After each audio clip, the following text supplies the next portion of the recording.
Welcome to the Pleasure Points Podcast. I'm your host, James Rohr. I am a love and dating coach and acupuncturist, sometimes a part-time psychic, and just a guy trying to figure out how to love more in the world. I've got a new website. Check it out at invitinginlove.com, invitinginlove.com. This is if you are single and frustrated with your love life and you need some new strategies, some new support, something that's going to dial you back into your physiology and your love constitution. Check that out. There's a masterclass. There's articles there. Lots of good stuff that's there now and more stuff on the way.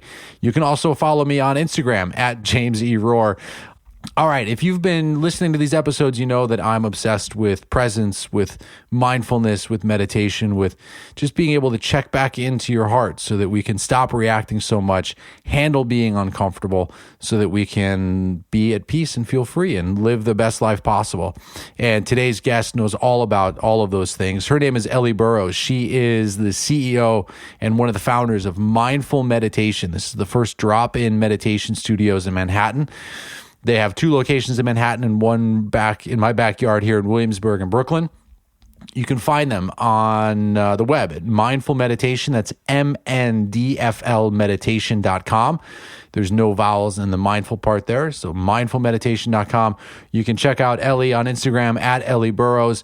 We had a great conversation talking about meditation, mindfulness, checking in with your heart, handling adversity, falling in love, navigating the terrain of love, all of the things here. So I hope you enjoy it as much as I do. Thank you again to Ellie for coming onto the show.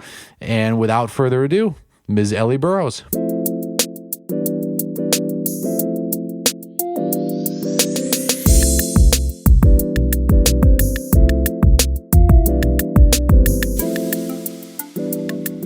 And we're live. Hey, Ellie. Hi, Jim. Thanks so much for having me today. Thanks for coming on.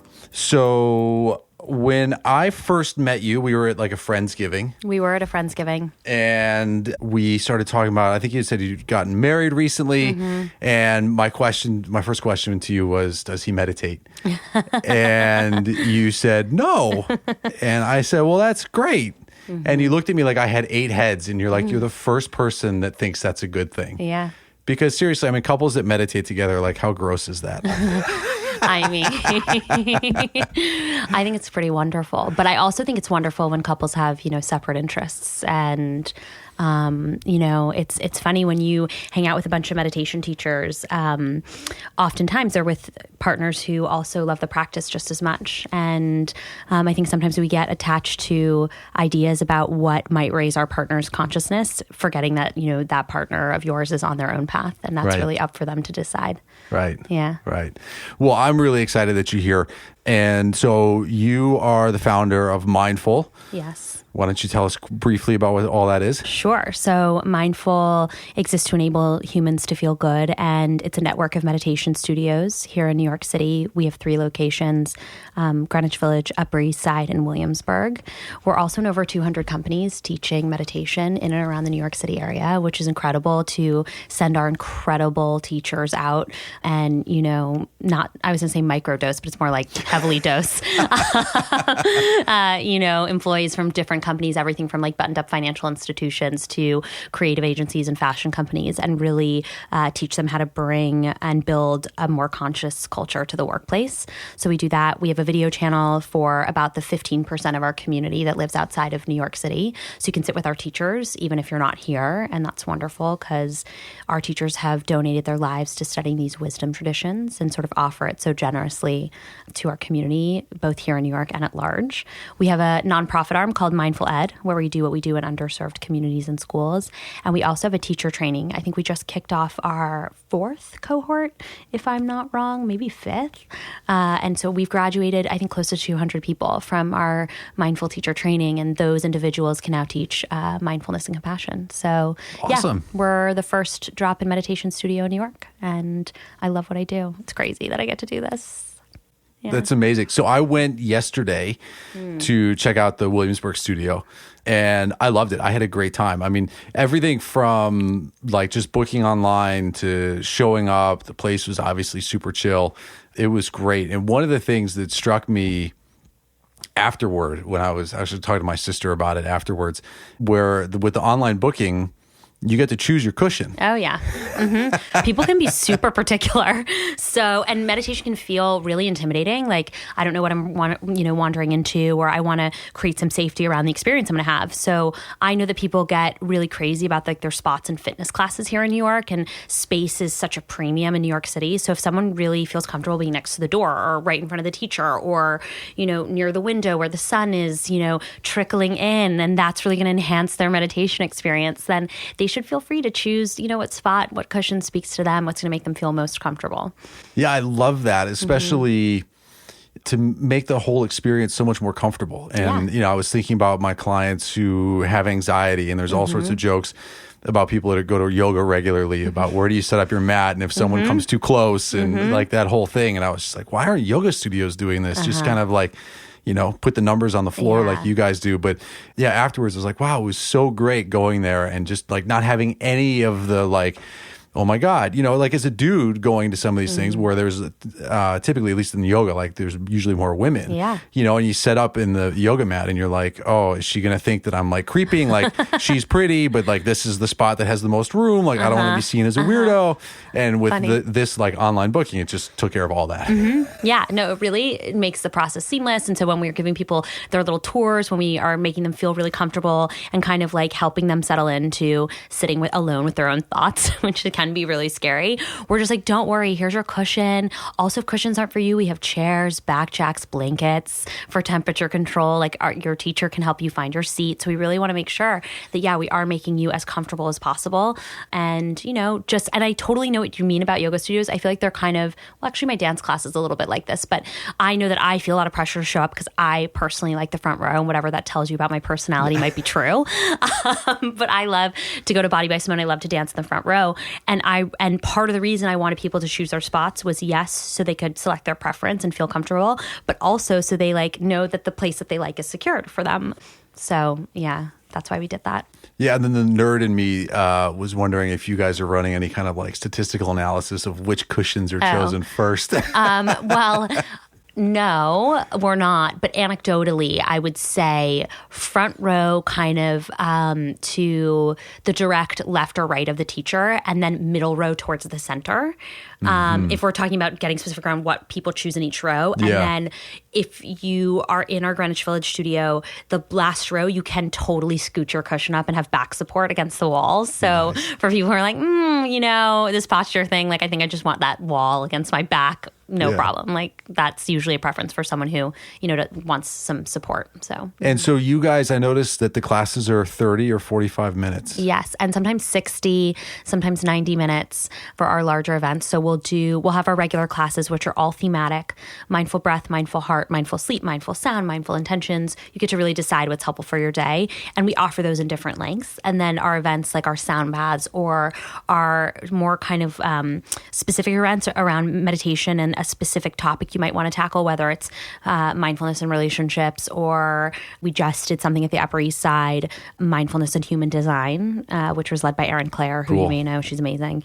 And Justin Taylor, our teacher at Mindful. We often will do like writing and meditation, or I'm trying to think of some of the other amazing things we have cooking up tomorrow night. We're doing Mindful Men, which is exclusively a gathering for men and exploring what it means to be a modern man and a compassionate man in today's society. So yeah. Awesome. Yeah. That's fantastic. Yeah. I wish I could sit in on that one, but I don't identify as male. So well, I love that because I do the dating and relationship coaching, which you did also as you were making your transition. I'm a little rusty in that department, but we'll see what unravels in this talk. And one of the complaints that I hear a lot from women is that they feel like men aren't doing this work. They're like, how come that, women are always the ones that have to change, or that we're the ones that have to do all of this stuff? Why aren't there guys doing this stuff? And my response to them is the same, in that, well, guys are doing it, but you're not getting advertisements for that. It's like you're not their target. So, but there's definitely men's work, and this group is great. The split at Mindful is 60-40 female male, which is far more even than many of the fitness studios in New York City. And that's always been, when you think about when we first opened, it was about 80-20 female male.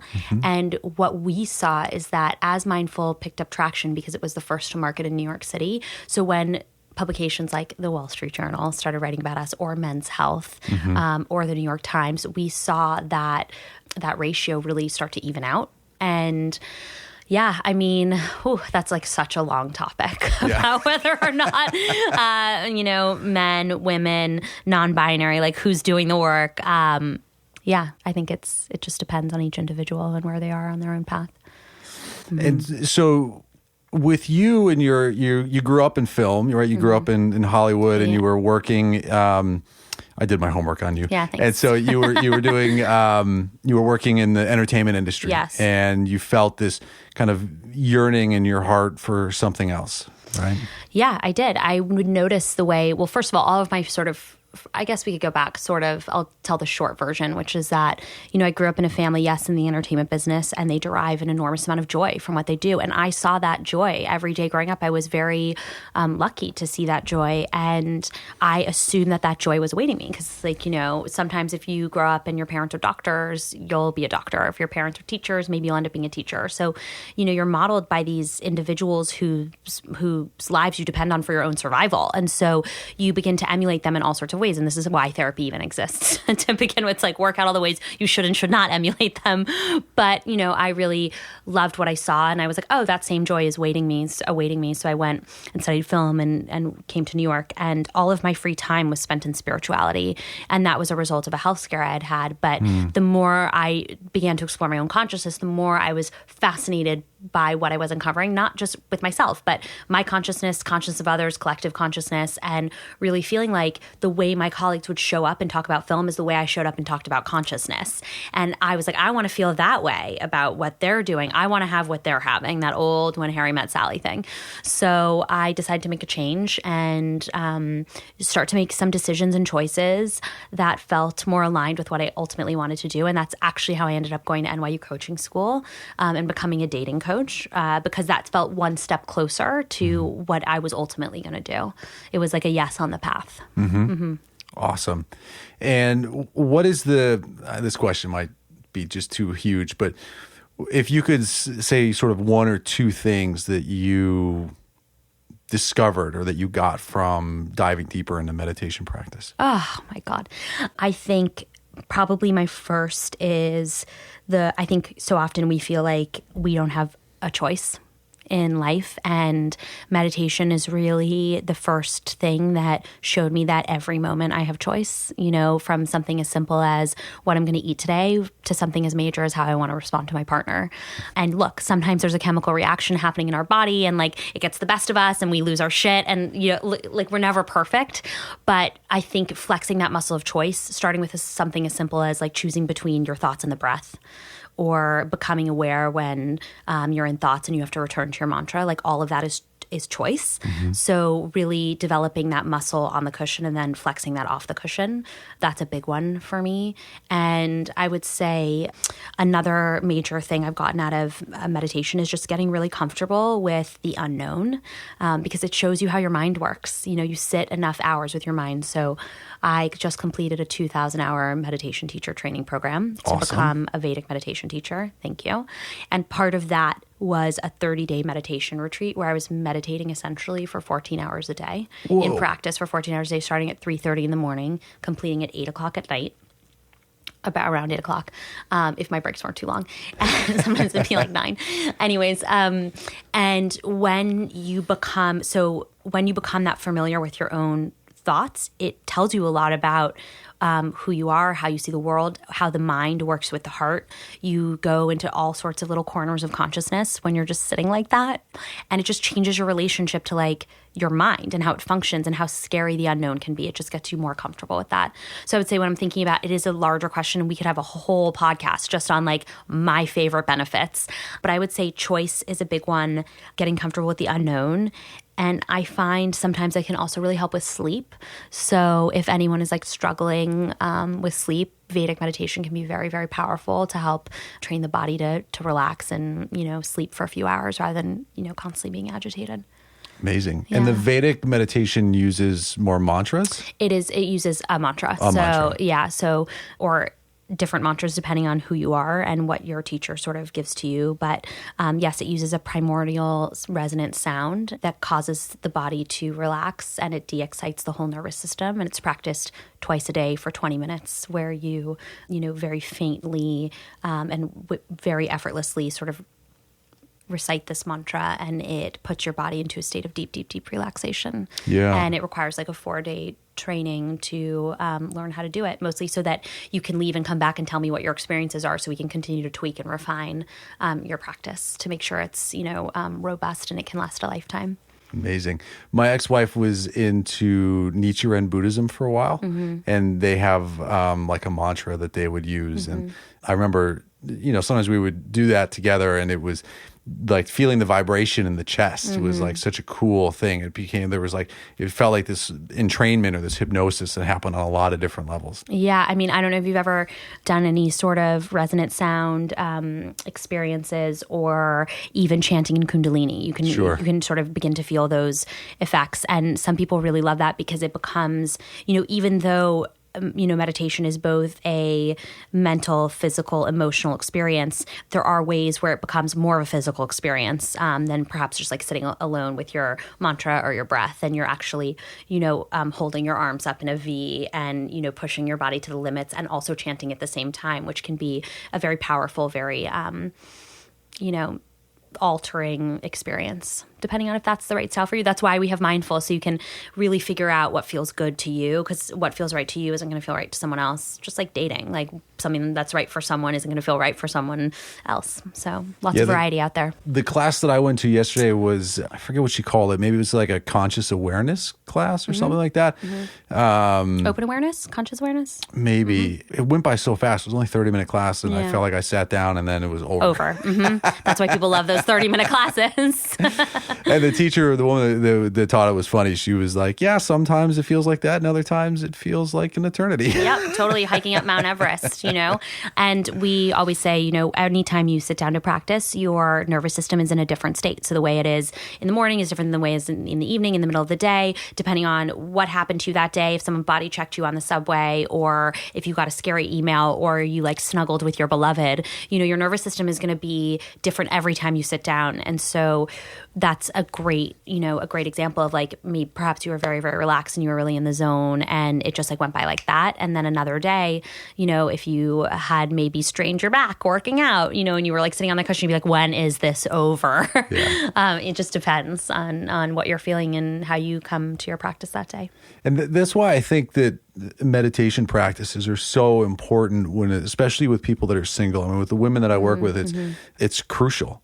Because all of the skills that can be learned and discovered through meditation directly apply to the dating experience.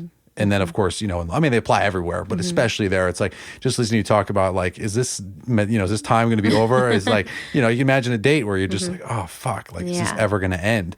And when people can learn how to sit with that, and to sit with some of the discomfort, to watch the thoughts, and then to choose to continue to bring a good mood, or to choose to continue to connect with their heart instead of focusing on, the guy that chews with his mouth open or smacks or whatever. I think, so I'll say a couple things about that, which is that the first is that one of the Tibetan words for meditation is gom, which means to become familiar with. So meditation helps you become familiar with all of who you are. And if we can figure out what we're feeling in any given moment, it'll tell us a lot about who we are and how we're showing up in that moment. And so I often say to my friends, and I used to say this to my clients, is that, every day, and you might agree that every day, we're this ideal version of love is like projected on screen, and we're exposed to it and conditioned to believe that this is what love needs to be. And it needs to be like fireworks, and everyone's like ripping off each other's clothes, and like, oh my God, I just met my soulmate, and like I can't even see anything because all I see is them. And we have like this crazy exalted idea of what a first date should be.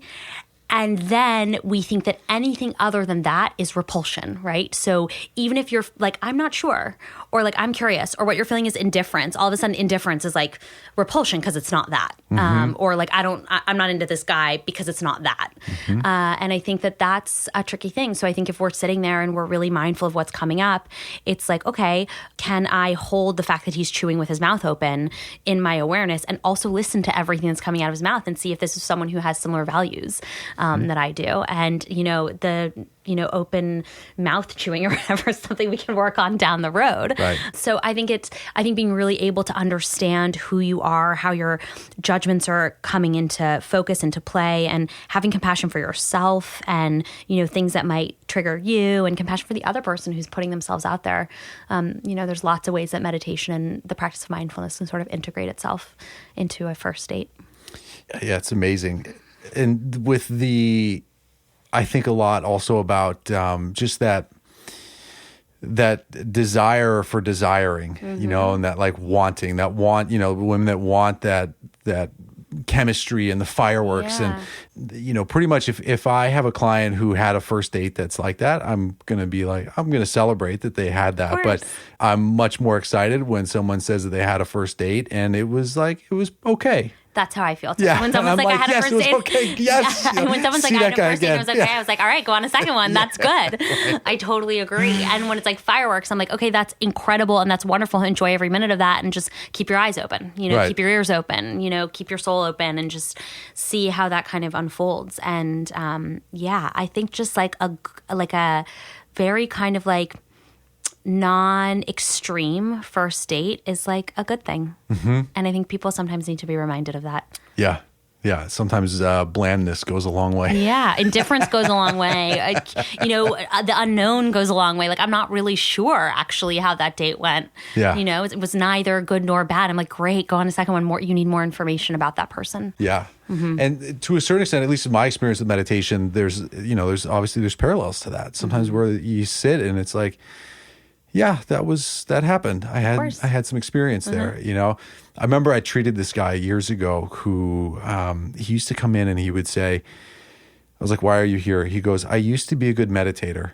And he was like, I would like attain all these higher states. And he's like, now I can't do it.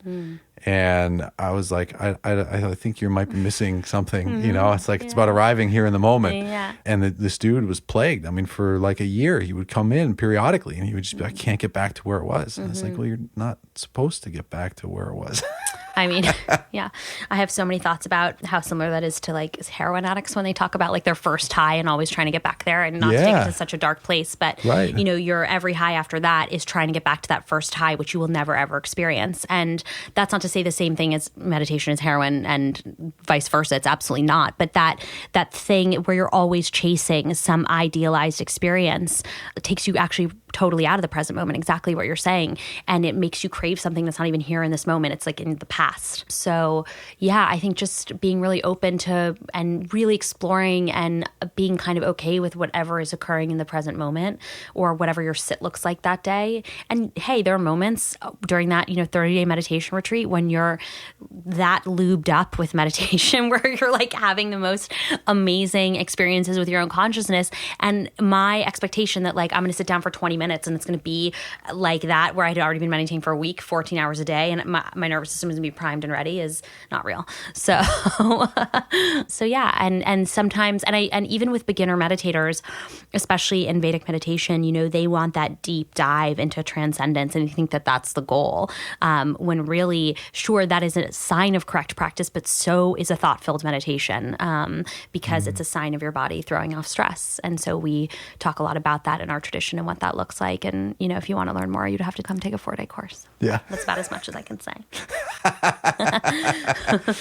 Anyways. One of the things that also struck me was how much I enjoyed meditating with like a group of people. Mm-hmm. I don't know, there were, maybe 10 people there yesterday. And it was, I liked it. I mean, I would say that my awareness of them was like very, very small. Like, I was very much in my thing, but I could also kind of, I felt it, like that there was a group of people there. Contrasting that with like Headspace, the app that I've used a couple of times. Totally. I mean, we always talk about, meditating on your own is like singing in the shower and meditating in a group is like singing in a choir. When you talk about that resonant sound, when everyone's singing together, there's that same like unquantifiable, but like sort of tangible thing that's happening when you're sitting with other people. There's an energy in the room. You can feel it settled. Even, people who are used to walking into sacred space or spaces that have been meditated in a lot, you'll walk into the Greenwich Village studio or the Upper East, and people will cross the threshold in the studio and be like, wow, this is amazing. And I'm like, it's literally some white paint on a wall with some cushions in it. But because people have been meditating nonstop in that room for 3 years, people can feel that in the space and can feel the quality of that space. And so when you're seated with other people, it's a really special experience to know that you're in community, to know that those people are also, holding themselves accountable to their practice, that they're there making a commitment to raise their own consciousness and do their own work. And that's really inspiring, to be in a room with other people who are like, hey, I'm going to lift up the hood and take a look under, and I'm going to try this thing out. So it's really inspiring to sit with other people. It's pretty amazing that you've built such a sacred space in Manhattan. Yeah, I mean, quiet space, there's definitely a premium on that here in New York. And I really came from a deep personal need. I was struggling with my meditation practice. I didn't know which teacher or what style was right for me, even though I was partaking in lots of different spiritual practices and meeting with lots of different healers and teachers. I still hadn't found like a daily practice for myself. But I was going to the gym in between jobs 2 hours a day, 6 days a week, because I could do that. And I'm aware of how privileged I was that I could make a decision like that and take time off from work. And that's an important part of the story, but it's not what we're talking about right now. But anyways, so, I figured if I had that need of like needing a place to hold me accountable where I could go every day and practice, and maybe 8 million other people also had a need for quiet in New York City. And our hypothesis is sort of correct. We've had over 200,000 people come and sit at Mindful since we've opened our doors. We haven't had 8 million, so it's not totally correct. But maybe we're on our way there. Only time will tell. As my Jewish grandmother would say, from my lips to God's ears. Yeah. So, I'm curious, when you met your husband. Yes. What was that experience like for you? So my husband and I were set up by mutual friends. My best friend from college and her boss set us up. They were working together, and they had set us up because we had both lost our moms, and they thought that was a really important thing, like an important shorthand to have. And he and I think separately probably said, 2 + 2 doesn't equal 5. Like, everyone's going to end up losing their parents. Like, that doesn't mean like we have a ton of stuff in common. But we ended up going out, and I recently told this story on a panel. I was at this event for women in wellness, and they said, what's your favorite New York City moment? And I said that around like 2014, I was out there dating. It was like when apps were first kind of like making their way into like a like cultural norm. And it was like, I think there was Tinder and Hinge at the time. And there was like online dating sites. And I was like out there putting myself out there. And then I got set up with this person, and the texting was going super, super well, as it does or it doesn't sometimes. Right. And he said to me, hey, is it okay if I give you a call before our date? And I was like, this guy's definitely over 35. If he's picking up the phone to call me, like, there's no way. I was 30 at the time. I was like, there's no way this guy's a millennial. Like, he's got to be Gen X. No one picks up the phone to call because they think it's weird not to talk to someone before a first date, not in like my age zone. Sure. So I said, okay, fine. And it was a Sunday, and I was walking on Houston towards 6th Avenue, and he was like, hey, can I give you a call now? And I said, sure, that would be fine. And there was a little bench there, and I sat down and I picked up the phone, and it was the first time I heard my husband's voice. And so when I think back about my favorite New York City moment, it was that he like was someone who picked up the phone and called me, and we ended up having an hour conversation. And our conversation was so amazing and he found out that we lived a couple blocks from each other, that he decided to move the date up to that night. And it was like Sunday, it was Father's Day. My dad happened to be in town. His dad lives here. So we had both been like with our families, but he wanted to like keep the momentum going. I really respect his like forwardness around that. And so we decided to get together, and it was a moment where I wasn't drinking alcohol in my life. And we met for like tea at 9:45 on a Sunday. Now I know he's in bed by 9:15 p.m. So that's like very late for him to be out, especially on a Sunday, now knowing his rituals. And we went out, and we were both kind of, I wore flats. He's 6'3.5", and as you can see, you can't see the viewers, but Jim can see. I'm 5'3.5", so he's a full foot taller than me. And I thought wearing heels on a Sunday night sent the wrong message. We can unpack that at another moment in time. And I went, Sunday nights are chill. Like we're not, it's not a Saturday or Friday. Like, I can be chill. I can wear flats.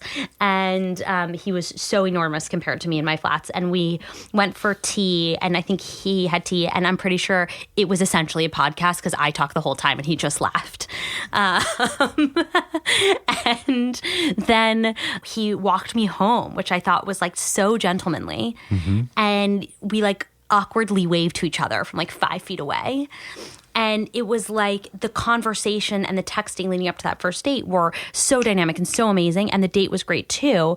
But like bringing all that magic that was over text message into like first date nerves is challenging. Sure. I think even for someone who's a dating coach. Yeah, for sure. And anyways, and so then we were both kind of like, okay, that was nice. And he was like, okay, that was nice. And we had sort of talked to our friends. And then he now I know that he was like, oh, I rushed it. Like I should have just waited for the planned date. Like I shouldn't have like tried to shove it in because we live in the, but I was like feeling the energy. Yeah. And so he decided to take me out again on that Wednesday, and we had a very proper first date. And from then it just sort of progressed. Yeah. But like we had a real proper first date, and it was really different than our like coffee we tried to shove in on a Sunday night. And how would you say your meditation practice has helped you to sustain those feelings of love? Oh my God. Well, it's very easy to love him. So, I truly feel that, what I would say is that when you begin to peel away the layers of your own consciousness and you're really committed to doing the work to look at all the ugly bits of yourself and the wonderful bits and really get comfortable with the things you love about yourself and the things you don't love about yourself, and just understand how your consciousness works, then you can really understand how it's playing out in real time right in front of you.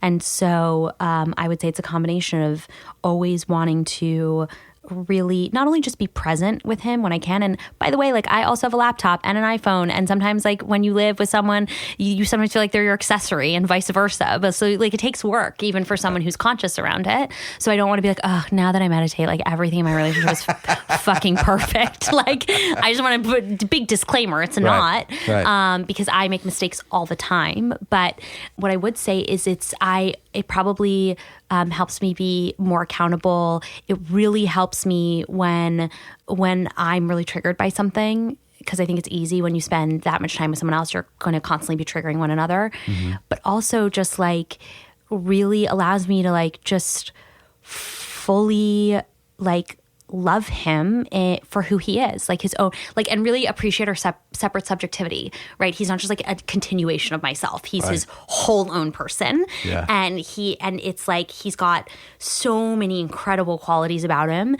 And like, and so just really showing up and being present and loving those qualities so totally, and really understanding also that we all have our limitations. So if I can love myself and all of my limitations, then I can also love him and all of his limitations. One of my friends is, she is very precise with her words. And she heard me at some point, I was complaining when I was getting divorced, and I was like, my soon-to-be ex-wife and, my this and my that. And she interrupted and she goes, she's not your wife. She's not your ex-wife. Mm-hmm. She's like, she's Alex. Mm-hmm. And I was like, yeah, I get it. But like, whatever. Mm-hmm. And she was like, no, you don't get it. Like, stop using the words my. Like, she doesn't belong to you, never did. Mm-hmm. The money is not yours. Like, you have access, you have access to a certain amount, but it's not yours. You can't take it with you. Mm-hmm. And I was like, well, what the fuck? I was like, when you're out at a party, what do you call, like, how do you refer to your husband? Uh-huh. Like, it's easy to just be like, my husband. Right. And she was like, I call him Jeff. Well, I definitely call him my husband, and I'm so happy he's my husband. Yeah. And so I totally understand and totally appreciate, the point she makes. Right.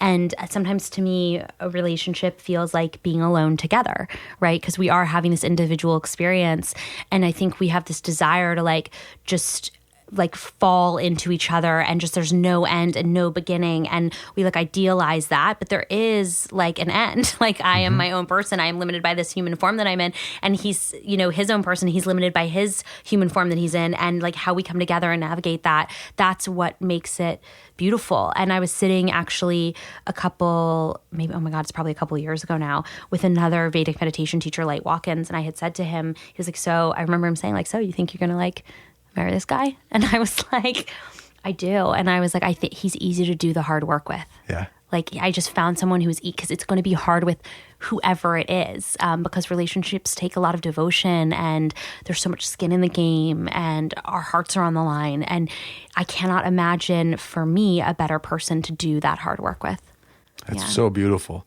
One of the things that I see when I look at people that are in happy long-term relationships is that they've made the choice to be there. You know, so when I hear people like, oh, I don't know if we're going to make it. And it's like, well, there's a choice that you can make there. It goes back to that choice, how meditation helps us. Exactly. There's a choice in every moment and becoming aware of that choice and knowing that you have that choice. Yeah, that it's, you know, chemistry and fate and all this stuff isn't necessarily always just something that sort of randomly happens. It's like there's some volition there. And what do you choose to see? What beliefs are you stacking, you know? And getting back to the sort of the possessive thing, it's like Esther Perel talks about how, or Perel talks about one of the times that we feel the most attracted to somebody is after they've been away, after you've been separated. You know, that's and I the think things that are required for desire diametrically opposed to things that are required for intimacy. Oh yeah, I'm pretty sure like that's basically what our book says. It's a one sentence synopsis. Yeah, it's a great book. You know, and I just love that because it's like the reminder. Same thing with, you know, people that separate or break up for a little while. It's like that's that reminder of like, oh no, that's an actual human being who's doing their thing, and I am me, and they aren't just an extension of me. Yeah. And like I have to remind myself of that every day. Yeah. And as much as I want him to be just a full extension of myself. And it's funny because sometimes when we get into some of the deeper Vedic philosophy, which is so wonderful, you know, I had listened to a lecture that Tom Knowles had recorded a while back. And he talked a lot about how when you first fall in love with someone, you're like, oh, you love skiing? I love skiing too. Oh, you love pancakes? I love pancakes too. Oh, you love that movie? I love that movie too. Oh, you love Manhattan more than Brooklyn? I love Manhattan more than Brooklyn too. Yeah. And what you realize when you think about what you're doing, you are literally just falling in love with yourself. It's all the things you love. Like you are falling in love with yourself in another person. Yeah. And so sometimes when all of a sudden they do something that doesn't feel like yourself, you're like, ooh, I don't like that. Ooh, that's so different. And it's like you realize that like, yeah, that person's a whole other person. And so are you willing to sometimes surrender your preference for what you would like or what you would like to occur to be in partnership with this person or to, you know, make them feel safe and secure? And so that's a lot about navigating that. But this idea that like, I truly am just in love with you when I just see myself in you, it sounds so narcissistic, but it's also very true. For sure. And I think like having some understanding that when we feel separate from our partner, it's because we are feeling our separateness in a big way. Like all of a sudden we don't like the same thing, or we don't agree eye to eye on that, and you feel so separate. Like I thought we were this one whole thing together. So, yeah. I've been thinking about sort of toying with this theory that there's no such thing as an intrusive thought, and I wanted to just kind of get your take on that. You know, because I hear people, you know, they talk about their meditation practice, and they're like, "Oh, there's just all these intrusive thoughts that are happening," and I'm like, well, it's an interesting label to attach to it, you know? And it's like, and what if some of those thoughts, like what if this is what I'm just sort of thinking out loud. It's like, what if we looked at every thought that we have as something that is propelling us forward toward more vitality? And that by having it be something else, even if it's saying like you're a piece of shit, like you're fat, you're ugly, whatever, that what if that is your consciousness just trying to get your attention to things that it knows needs to change, things that are not quite in harmony with its, you know, its potential. Oh, do you have like another 20 minutes to talk about this topic? I mean, okay, I'll just sort of tell you a few things that are coming up for me. One, my therapist used the word intrusive thoughts last week. So it's it's interesting that you bring that up, and we'll go back to that. Sure. But what I will say is I think if you have developed a healthy relationship to your thoughts, then you can understand that it is just firing these things off based on a certain set of triggers, based on a certain set of conditioning, and we don't really have a lot of control over what's actually being fired at us at any given time when it comes to our thoughts. And so all thoughts are thoughts in intrusive or not, right? Some thoughts might be more pleasant than others. Right. And depending on how much work you've done on yourself or had the ability to do, and how much trauma you've been able to heal from your own life, will directly change the way you relate to that thought. Ugh, I'm fat, or I'm ugly, or I'm not wanted. So those thoughts are more unpleasant and they feel intrusive in a way. And so I understand why people talk about them in that way. But if you are regularly unpacking, whatever sort of, like I said, trauma you've experienced or whatever you are bringing to the table, then you can maybe get to a place where you're like, okay, I'm not that thought. Or like that thought makes me want to work on myself more, not to get more skinny, but to work out why I'm saying that about myself. Right. And then, could you say that all of our thoughts are helping us reach our highest good and are a measure and a mirror constantly of the ways we could improve ourselves? Yes, but they're also there to teach us that like maybe we don't always have to be so focused on improving ourselves, and maybe it's just okay that sometimes we have some negative thoughts. Right. And that's just part of being human. Right. And I think to live in a world where we think like we're never going to think negative thoughts about ourselves or others is truly unlikely for most of us. Maybe for some of us that attain, some level of consciousness that I certainly haven't attained or probably won't before I die. Yeah. I'm going to have some thoughts. And so when my therapist said to me, that's an intrusive thought, I was like, yeah, I get that. Because it was like getting in the way of me maybe thinking clearly about a situation, or it was like kind of like a annoying chihuahua. No offense to chihuahuas. They're great. Dogs are so cute. Like napping at my like heels about something. Yeah. Like it was an uncomfortable thought. Yeah. But as one knows who practices meditation, like thoughts are fleeting, they pass. Right. So. I was just talking to a client earlier today who's got pretty bad. She's been suffering from a lot of OCD. Yeah. And it was that we were talking about, it's like, it sucks to not feel good, but then thinking that the not feeling good is going to be forever is like devastating. Yeah. And so I have to say, like, I'm unbelievably grateful that like I don't suffer from something like OCD. And actually I was at a dinner the other night where someone had said, oh my God, I'm OCD. And then this woman ended up speaking out and she was like, my son really has OCD. And so I get really triggered when people say that because it's like a very real thing to live with that. And so, I feel very, very grateful. It's easy for me to say, oh, meditation, it helps with this and helps with that. I have a very 100% healthy mind. So I don't have to take any drugs to help me live my life, or I'm not up against something like OCD every single day and living in a prison of my own thoughts, which I'm sure meditation could help with, but meditation is not a cure-all, and it probably wouldn't solve all of sort of that mental state. But, I think if you are of healthy mind and body, then something like meditation is a wonderful addition, to help just with maintenance of like everyday self-regulation, self-love, self-awareness, present moment awareness. But yeah, I think sometimes there are certain, situations where the mind is a very, very powerful place and has a real hold on how we move through the world. Yeah. And I just send, people who are dealing with that so much love, and, I hope that they can find some healing.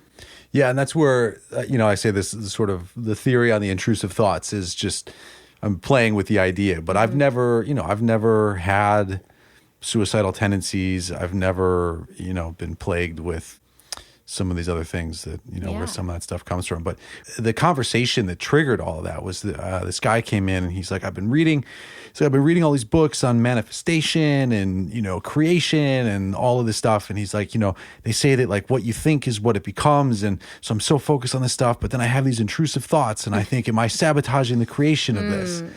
Yeah. And, it led to an interesting kind of conversation where I was like, the thoughts are just like a little blip on the radar, and I think that we have a few other amplifiers, what we speak, right? So it's one thing to have a thought, it's another one to speak about it. And then what we feel in our heart, getting into that heart consciousness.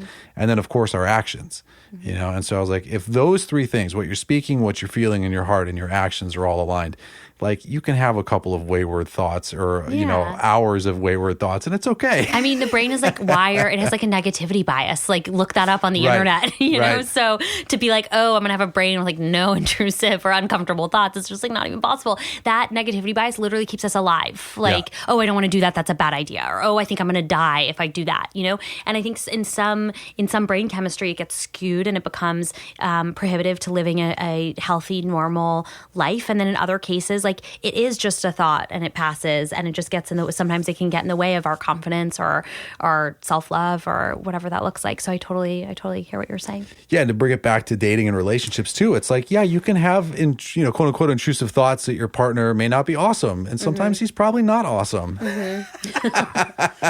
I mean, it's like, and you may have doubts. Yeah. Like, so the doubt of like, I don't know if this is going to work, it's is that an intrusive thought, or is that maybe your body or your spirit or whatever is signaling to you to like, hey, we need to pay some attention here. And maybe this part of the grass needs to be watered a little bit more. Totally. Or like you've just had a massive cortisol release because like your partner just did something that totally triggers you and you actually zero control over like a biological process that's occurring in your body. Yeah. And so you literally have to ride that wave of cortisol, that wave of adrenaline in your body in order to get to the other side to be like, that wasn't that bad or whatever. But you're thinking all these thoughts about like, oh, I'm going to leave right now and go somewhere else, or, oh my God, it's going to be the end. And, I think it's normal sometimes to feel those things. I think if you're feeling those things every single day, that's probably an indication that like you might not be in the right situation for you. But, if those moments are few and far between, or they really only happen when you guys fight, like all that stuff's like normal. Like I said, easy to do the hard work with. Right. Yeah. I love that. That's the quality that I look for. There's two things when I was back in the dating world that I was really prioritizing. One was that whoever I was with was kind, because it's like for me in relationship stuff, it's like the faster we come back to kindness, in my marriage, it was like that was gone. And I just wasn't, I missed the opportunities there to come back to kindness sooner. So I was like, okay, I'm going to prepare. Let's do that. And so how do I do that? Well, I've got to be more kind. For sure. Starts with you. Exactly. And then the other one is, someone who's going to do the work, someone who's committed, and that willing to take that radical accountability. And when things get weird, to be like, okay, what was my contribution to this? Yeah. And I think if those two things, those are like the two high value points that I have. Yeah. And all the other stuff, it's kind of like, okay, whatever. You chew with your mouth open or whatever. One of the most important things, I was literally on the phone. I do some side dating coaching. Nice. Still, not really. I just offer advice to friends who call me up when they know that they're like, this is a particular situation that you can really help me with. And one of my first questions to my friend last night was, well, what part did you play in this? Like, you've read me a laundry list of the things he just did, but like, where do you think you fit in?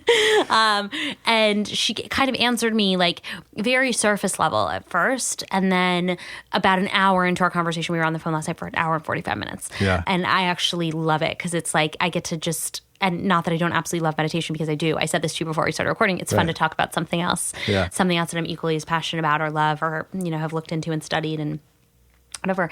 And by the end, it was like we had a whole understanding of how she contributed to exactly what happened, not on like the surface level, but like on a deep subconscious conditioning, what her life has been like leading up to this moment, how, certain aspects of her personality are incredibly rigid that created like a perfect situation with the way that he's rigid for like a volcano. Yeah.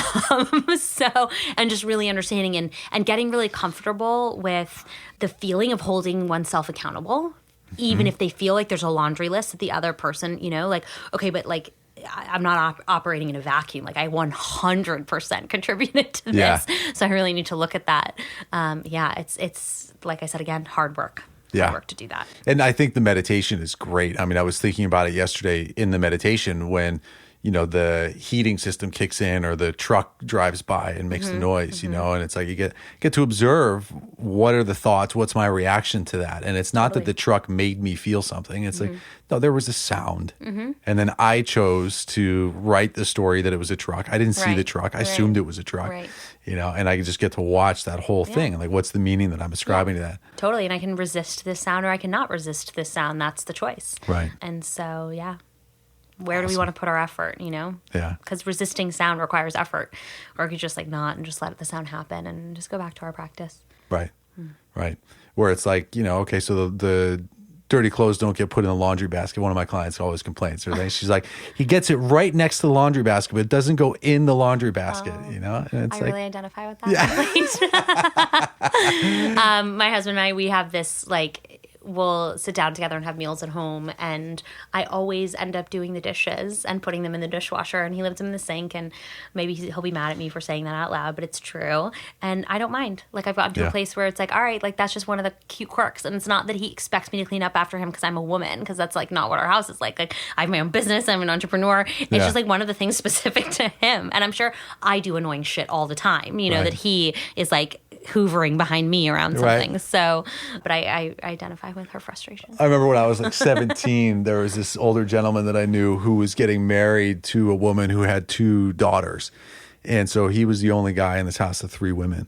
And, to me, in my 17-year-old mind, I was like, dude, what's that like having to put the toilet seat down every time? It was for me, that was the biggest inconvenience. And do you put the toilet seat down when your lady isn't around? I mean, I keep it down now. I've learned to appreciate the aesthetic of it, totally. being down. Mm-hmm. And he just said, he goes, I love it. He goes, every time I put it down, it's a gift that I give them. Oh, and he's like, I don't tell them that it's a gift, right. Fucking asshole. But he's but every time I do it, because it puts me in a state of gratitude. By the way, I think that message is so important, because I think so often when we do good things, whether it's for a partner or for a stranger, or we want an accolade for doing it, or we want to be seen for doing it, or we want to be recognized for doing it. And I've really thought about how meaningful it is to just do things just because, and to not put it on Instagram, or not have anyone say, oh my God, an amazing job. it's between me and God, whatever God is to you, or between you and you, yourself, to just do these things that maybe his daughters will never appreciate, that he's putting it, but he's having a spiritual experience every time he's putting down the toilet, and that's all that matters between him and him. Right. So this idea that even when we do these things for our partners, that you want to be thanked or acknowledged, and really sometimes, yes, it's great to be thanked and acknowledged, or to be look what I did this amazing thing, but also sometimes it's nice to do it with zero agenda or zero attachment to being recognized or thanked for it, and just do it out of kindness. Yeah. Which I think is very powerful, and something I've been thinking a lot about. Yeah, I was listening to a talk about that earlier today too, and it's sometimes we don't know that we were giving. My mom used to call it giving with hooks, or giving with strings. Sometimes we didn't know that we were giving with strings until we don't get the attaboy or the attagirl back. Yeah. And then when it's not there, and you get that feeling of well, what the fuck? Yeah. Then it's oh, I gave conditionally. 100%. Yeah, exactly. Yeah, and that's the death, I think, of relationships. I mean, that's it can become a huge problem, especially with the caregivers, the people that give and give and give. It's just yikes. It's is that gift really a gift? Anyway, thank you so very much for coming here. Thank you for having me. How can people find you and find Mindful? Yeah, so mindfulmeditation.com, Mndfl, no vowels, meditation.com. It's all one word. We're also at Mindful Meditation, also no vowels, on Instagram. I'm at Ellie Burrows. I have a very mixed relationship with social media, so it's very hit or miss if I'm posting or participating, but I'll be working that, I think, for a lifetime, as long as social media is around. But Mindful has a pretty robust account where we post meditation tips and tricks and features around our teachers and all that good stuff. So, and what is your video? What's the video portal like? Oh, thank you so much for reminding me. Wow, do you want a job? It's video.mindfulmeditation.com, and it's an on-demand video channel where you can select from different themes, lengths, and sit with our teachers. They're just talking directly to you at the camera, offering you instruction. Are they videos that are updated regularly? Or yeah, updated regularly. I think right now we have close to 200 videos on there. Oh, that's awesome. So as soon as we shoot content, we sort of roll it out. Very cool. Awesome. Yeah. All right, guys, check that out. Thank you, Ellie, for coming on here. Thanks, and for those of you that are single and frustrated and looking for some help with your love life, check out my new website, invitingandlove.com. There's a new masterclass there. Check that out. And if that resonates with you, go ahead and book a call, and we'll talk soon. Thank you for being here, and we'll check you next time.